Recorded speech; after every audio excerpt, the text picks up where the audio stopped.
Imagine a community so prosperous, so vibrant, that people called it the Black Wall Street of America, a place where formerly enslaved families rebuilt their lives with dignity, where black doctors, lawyers, and business owners thrived. A place of hope, wealth, and self-reliance in a country that too often told them they had no place.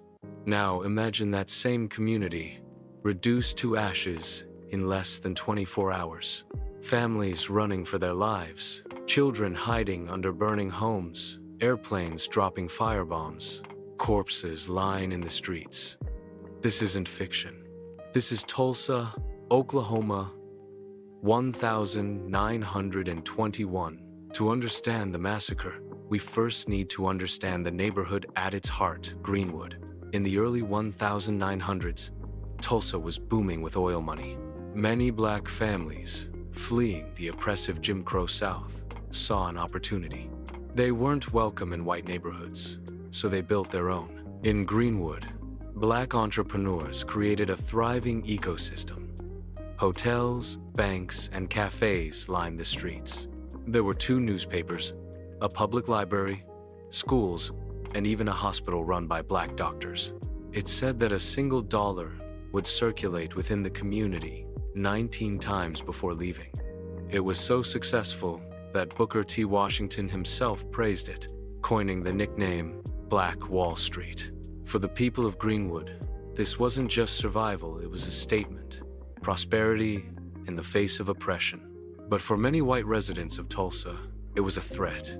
The destruction of Greenwood began with a single encounter. On May 30, 1921, a 19-year-old black shoeshiner named Dick Rowland stepped into an elevator at the Drexel Building downtown. The elevator was operated by a 17-year-old white girl named Sarah Page. What exactly happened in that elevator remains unclear. Some say Rowland tripped and grabbed Page's arm to steady himself. Others say they knew each other. But by the time Sarah screamed, the damage was done. The next day, local papers spread a sensational headline: "Nab Negro for attacking girl in elevator." The implication was clear.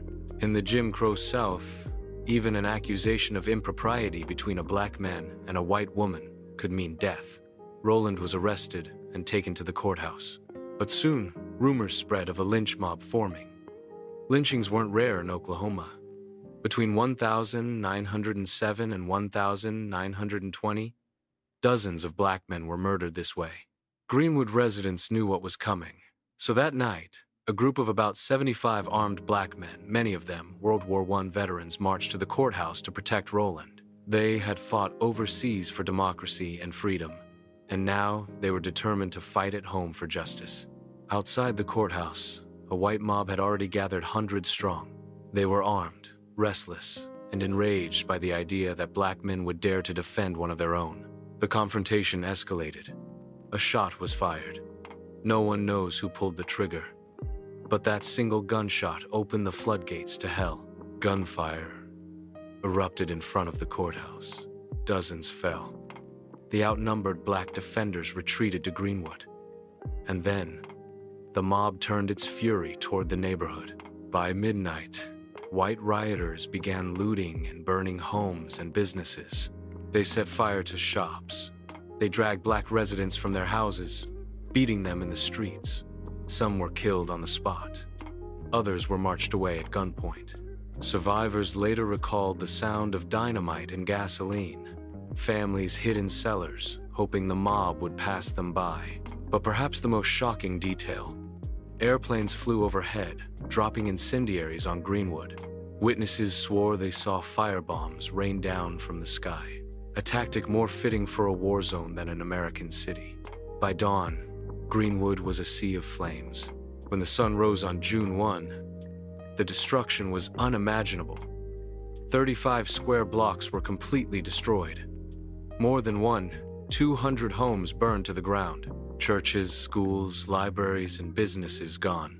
The official death toll was reported at around 36, but historians estimate the real number could be closer to 300 lives lost.